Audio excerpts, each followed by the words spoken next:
اس رات کو قبرستان جانا. دیکھیے اس بارے میں حدیث پیش کی جاتی ہے, مشہور حدیث ہے, لوگ سنتے رہتے ہیں کہ نبی صلی اللہ علیہ وسلم رات کو اٹھے اور امی عائشہ رضی اللہ تعالیٰ عنہ بھی آپ کے پیچھے چلی گئیں اور آپ صلی اللہ علیہ وسلم جنت البقیع میں مغفرت کی دعا مانگ کے تشریف لے آئے واپس. تو یہ حدیث انتہائی درجے کی ضعیف حدیث ہے, اور ایک تو ضعیف حدیث ہے, دوسری بات یہ کہ اگر ہم تھوڑی دیر کے لیے فرض کر لیں یہ صحیح حدیث ہے اور ہم کہتے ہیں کہ بھئی نبی صلی اللہ علیہ وسلم نے یہ عمل کیا ہے, تو صحابہ میں سے کسی سے ضعیف حدیث سے بھی ثابت نہیں ہے کہ کوئی اس رات قبرستان گئے ہوں. حضرت ابو بکر کے بارے میں کوئی روایت نہیں ملتی کہ اس رات قبرستان گئے ہوں, حضرت عمر کے بارے میں کوئی روایت نہیں ملتی, یہ کسی ایک صحابی کے بارے میں نہیں. تو آپ مجھے بتائیں کہ یہ کیسی سنت ہے کہ جو صحابہ کی سمجھ میں نہیں آئی اور ہماری سمجھ میں آ گئی ہے. تو مشرکین مکہ یہ کہا کرتے تھے لو کان خیرا ما سبقونا الیہ, قرآن مجید کی آیت ہے کہ اگر یہ اسلام میں کوئی خیر ہوتی تو یہ صحابہ ہم سے پہل نہ کرتے. یہ صحابہ نے ہم سے پہل کیا ہے, اس کا مطلب ہے یہ اسلام خیر کا کام نہیں ہے. تو مشرکین کو صحابہ سے چونکہ نفرت تھی اس لیے کہتے تھے کہ یہ چونکہ اسلام کو فالو کر رہے ہیں تو یہ اس کی علامت ہے کہ اسلام خیر نہیں ہے, کیونکہ خیر میں تو ہم صحابہ سے آگے ہوتے ہیں. اپنے بارے میں ان کا یہ اس خوش فہمی میں مبتلا تھے وہ.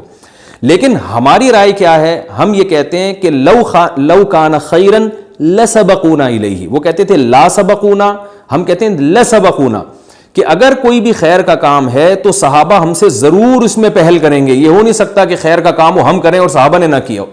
تو اسی طرح میں یہ عرض کرتا ہوں کہ دیکھیں اگر قبرستان جانا اس رات میں سنت عمل ہوتا تو صحابہ یقیناً جایا کرتے. کوئی ایک صحابی تو گیا ہو, یہ کیسی بات ہے جو صحابہ کی سمجھ میں نہیں آئی اور ہماری سمجھ میں آ رہی ہے اور ہم قبرستان جا رہے ہیں اس رات کو.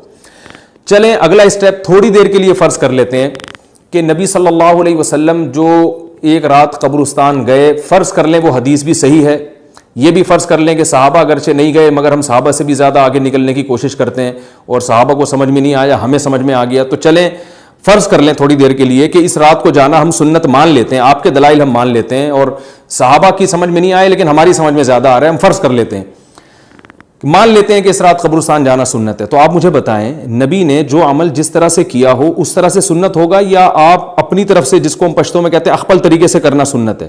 نبی نے فجر کی 2 رکعتیں پڑھی ہیں اور ہر رکعت میں 2 سجدے کیے ہیں. آپ اگر فجر کی 3 رکعتیں پڑھیں گے تو کیا نماز ہو جائے گی آپ کی؟ اب آپ دلیل میں یہ کہیں کہ نبی نے فجر کی نماز پڑھی ہے تو مجھ پر بھی لازم ہے. تو بھائی نبی نے پڑھی ہے تو جیسے نبی کے پڑھنے سے آپ پر پڑھنا لازم ہو گیا تو جس طرح سے پڑھی ہے اسی طرح پڑھنا لازم ہوگا, اخپل طریقے سے پڑھنا لازم نہیں ہوگا. تو اسی طرح یاد رکھیں, فرض کر لیں کہ نبی قبرستان گئے ہیں اور یہ قبرستان جانا سنت ہے, تو نبی کس طرح گئے ہیں اور کتنی دفعہ گئے ہیں؟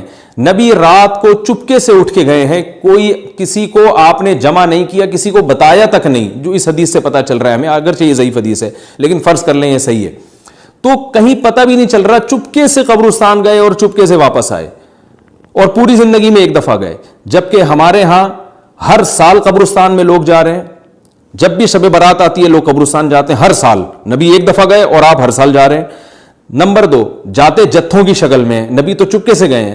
تو آپ رات کو 2-2:30 بجے ذرا چپکے سے اٹھیں اور تنہائی میں جب قبرستان میں وحشت ہو اور اندھیرا ہو اور وہاں قبرستان جائیں, اتنا دم ہے آپ میں, تو ہم کہیں گے بھئی آپ نے نبی کی سنت کو زندہ کیا ہے. لیکن آپ تو جتھوں کی شکل میں جا رہے ہیں, نہا دھو کے جا رہے ہیں, خوشبو لگا کے جا رہے ہیں, تیار ہو کے جا رہے ہیں, اور جو کچھ وہاں خرافات ہو رہی ہیں قبرستان میں وہ تو ساری دنیا کو معلوم ہے. میلے ٹھیلے لگے ہوئے وہاں پہ, گولے گنڈے بک رہے ہیں, برگر بک رہے ہیں, گول گپے بک رہے ہیں وہاں پہ, اور پھول الگ بک رہے ہیں, ہار پھول قبروں پہ چڑھانے کے لیے. کیا بدماشی ہے یہ, کیا منہ دکھائیں گے رسول اللہ صلی اللہ علیہ وسلم کو قیامت کے دن؟